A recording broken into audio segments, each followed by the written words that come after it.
In today's episode, we will finally be upgrading our power production by adding 3 massive power stations, each producing a whopping 24 gigawatts, for a combined output of just over 72,000 gigawatts.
If these structures looks kind of familiar, then you've probably seen the Tom Cruise movie Oblivion. These designs are based on those hydro rigs you see in the movie. Here's the reference image I was kind of going for. All the buildings built in the Spyro coast up to now has been to extract, refine and produce the fuel needed to power all of the 216 fuel generators. As you've seen earlier, I also added an alien power augmenter for good measure, which adds an additional 1500 megawatts and boosts the production with a cool 10%. So let's start at the beginning. We have crude oil being extracted and refined into heavy oil residue. The resin byproduct is then turned into plastic, and the plastic is molded into empty canisters, which was initially added to the water packaging plant, but the excess is now going to the awesome sink. The canisters then make their way down to the water packaging plant, where they are combined with packagers and the water pumped from the ocean. Once done, the packaged water is then transported via a bus to the diluted fuel refinery from our last episode. Here the packaged water is combined with heavy oil residue into packaged fuel. Once it's ready, it's sent to the power stations via the underwater bus. Once the 8 lines of fuel reach the central power station, it goes through a series of balancers that divides the 8 lines into 6 lines, 2 lines for each power station, feeding 1440 fuel per power station. Each power station houses 74 fuel-powered generators, split up into 3 vertical sections, each with 5 floors. The upper, mid and lower production floors houses the power generators, the ground floor houses the packagers, and below it is the logistics floor. Additionally, there's an alien power augmenter occupying the center of the structure, and 2 additional sub-floors per vertical segment housing 37 power storage units for a total of 111 power storage units, backing up 11.1 gigawatts per power station. As usual with my builds, all floors can be accessed by the elevator, except for the logistics floor, which has stair access at the bottom. So, let's sum it up. We are extracting 1,620 crude oil per minute, which is refined into 2,160 heavy oil residue, and combined with 4,320 packaged water via the diluted fuel alternative recipe, which results in 4,320 packaged fuel produced per minute. The fuel is then consumed by 216 fuel power generators, producing 55,500 megawatts. With 3 alien power augmenters added into the mix, the power is supplemented with an additional 1,500 megawatt and then boosted by 10% to a grand total of 72,150 megawatts, or 72.15 gigawatts. Right, there we go, there's our power stations. So let's go have a closer look.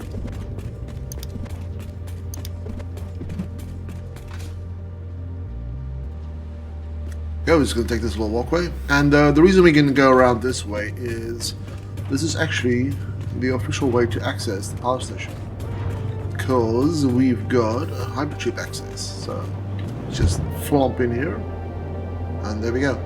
So the entire idea behind the underwater bus feeding this area is so that these these power stations look completely separate from the main world, from the main grid, just kind of like floating out in the ocean, which is obviously according to the reference images, that's the idea, is that they were just sitting there sucking up seawater and producing power. Now obviously these don't suck up any water, they just produce power.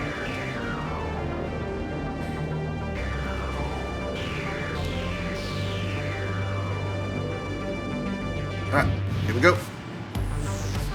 Right, so we are right in the center of the central station now. So from here, let's actually head up, and I'll show you guys quickly. So obviously navigating this entire area, mainly done through the elevator. Obviously, because I make all my factories walkable, I want them to be traversable without the use of a jetpack or hoverpack or anything like that sort. So that's why you can see all the walkways here, and this just allows me to build a more, at least in my eyes, a more interesting design. But to quickly navigate this, I am going to put on my jetpack. There we go. Just so I can show you guys a bit better. But yes, you can actually walk everywhere, every which way that you want. Alright, so let's we might as well start here at the top. So way at the top we've got our observation deck that we can look out over our world. If we head back here, we kind of like got our observation point for the office area. Alright, so each section, A, B, and C, can be separately turned on and off to see if everything's working fine here. So I'll quickly demonstrate what this is. Let me just put on the HUD again. So if we go over here and we kill this one, and we isolate this one, and then the last one. So this entire building is essentially obviously built up or broken down into 3 segments, so to speak. So each of them should do 6,000 if everything's working 100%. So there we go, 6,000 on that one, 6,000 on that one, and 6,000 on that one. And then obviously as soon as you switch these on, the power augmenter then comes into play. So let's do that now. And the other 2 power stations are exact carbon copy of this power station. So if we look at the power now, we should be back at our normal one. There we go. So this line, the reason the power is fluctuating here, that's geothermal messing around here.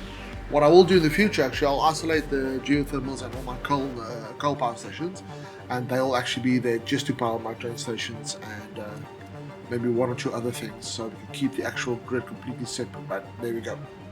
So if I disconnect this from the main, all the power stations from the main grid, that will bring us our 72,150. All right. So let's show you guys around. So as I said, all 3 sectors are exactly the same. Got a couple of fuel-powered generators, and these guys are obviously just using normal fuel from packaged fuel or diluted packaged fuel.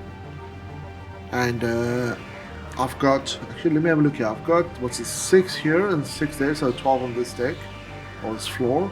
And we've got another 8 on this floor, and then at the bottom we've got another 4. What I usually do is I like to add power storage onto my power generation areas. So here we've got these guys, they're all hooked up, and I think at the moment, what are we getting? 28,800 power stored in combination with my other power plants, so the 3 here plus the offshore oil rig. And these guys actually storing more power that I'm not even consuming, but my max consumption is just over my current power storage. So if my entire world just dies and there's no power generation, I can at least run, if everything is on max consumption, I can run for easily another hour. It will give me plenty of time to figure things out. But yeah, moving on. So, just a bunch of power banks, and obviously, again, just access to everything and everywhere. And of course, power banks over there, and power storage over there. And then if we go down one, you'll see we've got an additional battery of power storage units. Again, with walkways wrapping around if you want to go inspect it and check it out. Alright, coming down to the bottom floor here. This is obviously our conveyor waterfall lift system, just to visually indicate that everything seems to be running fine. So obviously we need our fuel coming in. This needs to be constantly flowing, and we need canisters going out. So all of these are going out, then we know we're good. If they get stuck, we know obviously there is an issue somewhere. Maybe the cans are being fed out, and then we need to inspect it to make sure everything's working fine. But for now, everything seems to be working 100% as it should. Then looking over at these guys, so we got one kilo here, and it's got plenty of fuel. It's just not pumping out all the fuel at the moment. Because what I do is I always try to overproduce slightly, just so I can have a little bit of overhead. So a couple of yellow lights you'll see here every now and then, and that's just because, yeah, they are just waiting just to pump out a little bit more. So that excess, I can probably trim that down a little bit, just so the machines are running all the time. But yeah, having a little bit of excess, always a good idea. All right. Actually, let's start at the bottom, and I can show you where the fuel comes in. So these are all balancers, and I'll show you. You can see there's a balancer, balancer, and balancer. So these are meant for the 8 lines coming in. 2 of them is going in here, into this balancer right here, and then this is splitting it evenly into 3. And the reason I wanted 3 is so if you take this 3 plus those 3 and these 3, so you got 4 balancers in total, pushing out 8 lines into 3 lines each. So 2 to 3. So when you've got your 3 lines coming out here, you've got 3, 6, 9, 12. And then these 12 lines need to be split up into 3 different power stations, which is why you've got 2 lines going this way. So there's your 2 lines going off from that one. So that's 1, 2. You've got 3 and 4 lines going to the central tower, and then you've got 5 and 6 lines going to the other tower. That's how I basically split up all the fuel, and which is why you've got this elaborate kind of squiggly lines of fuel just going every which way, and that's just to balance it out. Canisters obviously coming back in, and these are just hooking straight up to the lines, the 8 lines, and then going back out. Right, so once the fuel is delivered in here, for this one you can see I'm splitting up into 4 lines. The 4 lines are being fed, 2 going that way, 2 going that way. And these packages, even though they are essentially split up into 3 sections, they're actually more like half, starting from this section here. So these 4, 8, and 12, these are one section being fed 6 at a time, and then this section obviously as well is from here. You've got 4, 4, 4, so that's 12, and they're being fed 6 at a time. So 1, 2, 3, 4, 5, 6. These guys will be fed from one line, and then the other 6 will be fed from the other line. And that's obviously just to balance things out a bit. So once they manage to break down the fuel from the packages, they'll send the canisters off of their way, and they're going back to the world. And then the fuel is being pumped up here by a series of Mark II pumps. And you can see it comes in here, splits off here, feeds these guys. Back up here, another pump. Let's just back up a bit. They're being fed up here, and then the line is split over there, going into, let's give you guys a bit of light, going to all of these ones, and then going up to the final leg. You've got the fuel pumping up over there, and then running at the bottom, splitting around, going around, and splitting off to the various machines. Now, initially I had a bit of issue getting fuel continuously fed to all of these, and the most simplest solution you can do is go up to all your machines, switch them off, wait for them to fill up.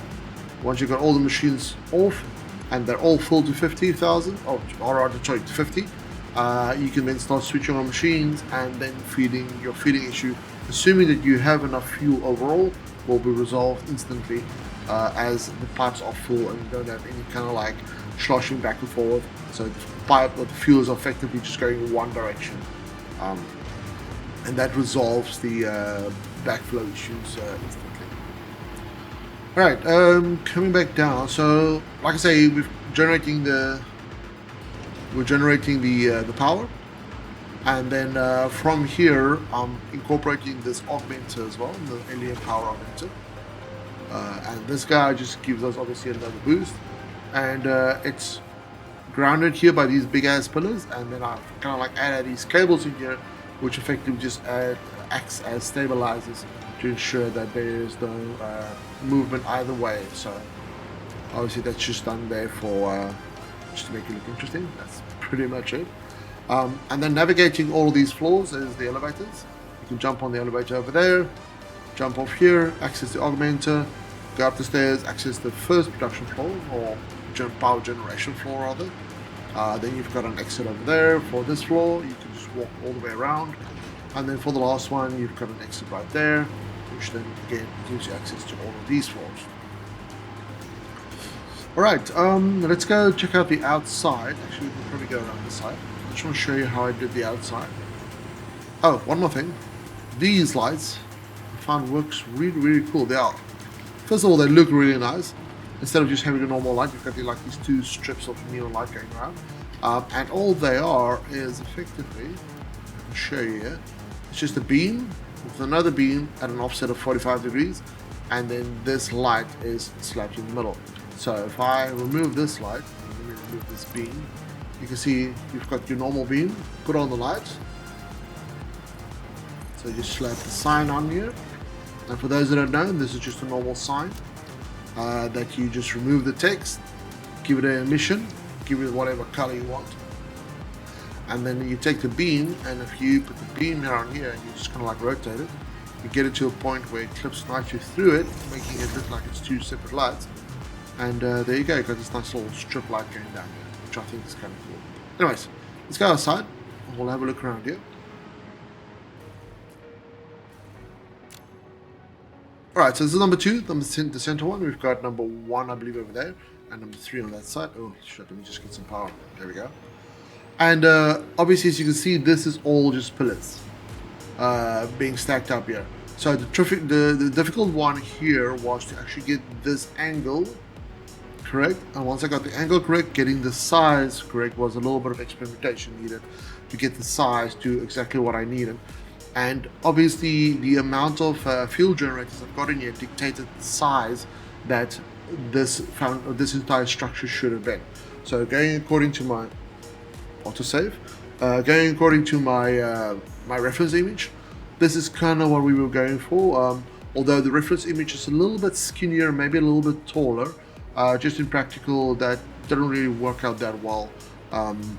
But I mean, it's just a reference image. We're not trying to do a one-to-one copy of it. Alright, so in here, I just used this shelf beam for that little bit of textured detail on the edges. And then I just inlaid lights in here. Once I've got the angle, you can just kind of like, from here, lock it in, move it out, and then zoom it up, and you can kind of like build it out and just continue building this entire section once you've got your frame in place. Yeah, just a lot of experimentation to get these angles right. And as you can see, these are just all right angles from this segment here. And just decide what looks good, and just put a little bit of light in between just to make the edges pop a bit more and add a little bit of detail, sink it in, bring it out a little bit.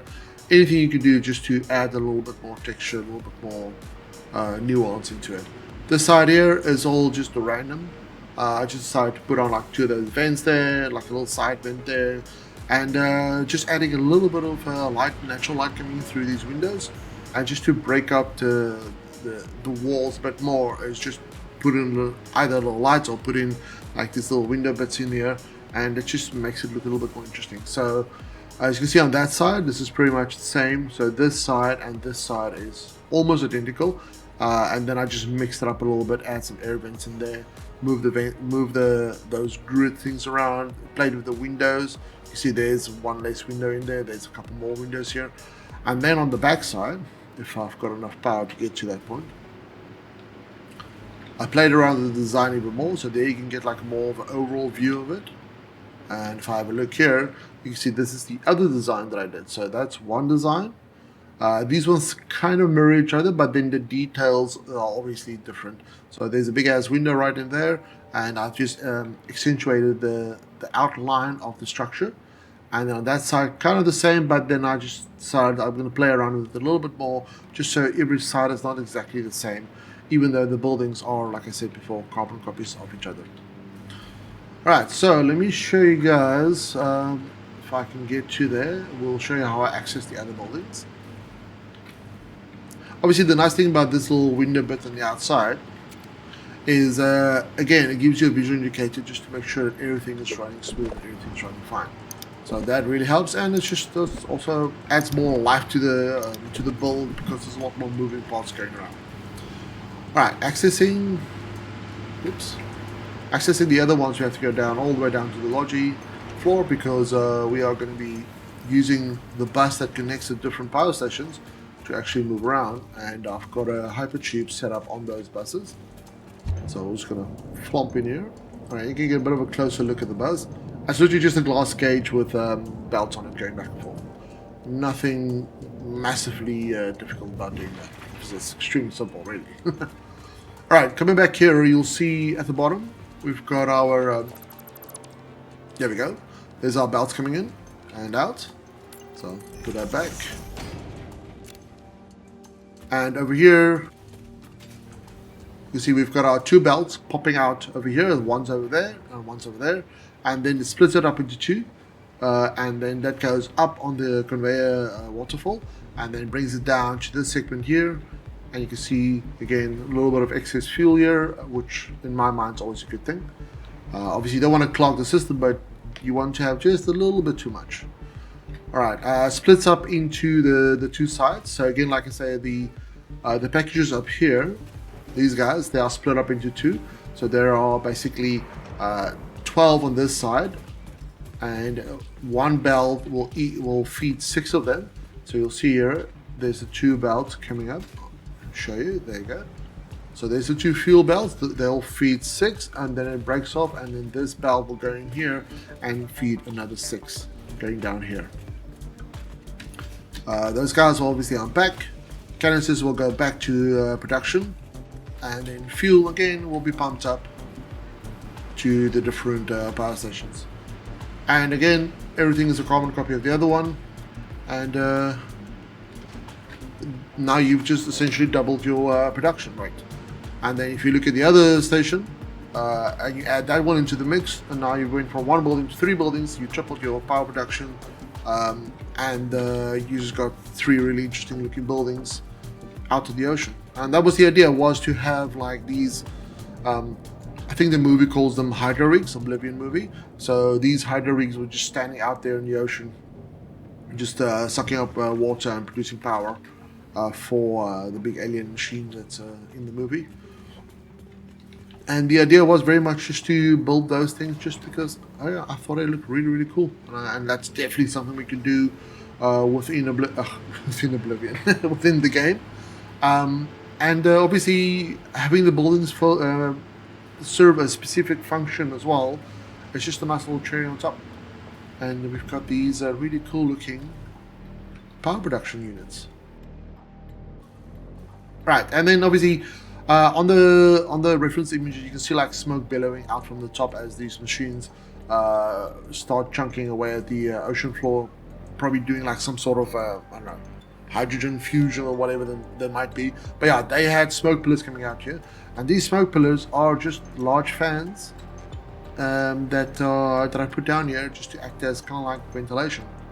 So the idea behind these is the ventilation is being sucked up from the fuel power generator. So you'll see here, same story. So these 4 will feed into the roof, or these vents will feed into the roof, and the idea is that they will then, from the roof section, they'll come through these pipes, and then this thing will act as exhaust, similar to the reference images. But yeah, that's it. Hope you guys enjoy this build. This is just a guided tour of the buildings. In the next video, you can look forward to a full-on build guide to show you exactly how to build these. And the tricky part of that is just to get the frame ready. And once you've got the frame in position, your proportions are good, then it's just a matter of detailing everything and filling out everything else to the point where you can essentially just finish off the building with the small little touches. But the big thing is, once you get the frame in position, you know exactly what you're doing, and then it's just a matter of time filling out the entire of it, and then hooking up the machines and getting the flow, or the petrol flowing through, or the fuel flowing through, and the canisters going out, and then just making sure effectively that you've hooked up everything exactly the way you should, and then doing a little bit of fault finding if need be, and then your build is complete. I'll also do a very detailed video on exactly how to copy these things, and as of a couple of weeks ago, or just last week or two, I've opened up a tier 3 on my Patreon, which then gives you guys access to entire mega prints. So I'll put one of these buildings, probably the central one, or maybe I'll do that one, I don't know, one of these, but I'll put all 3 of these.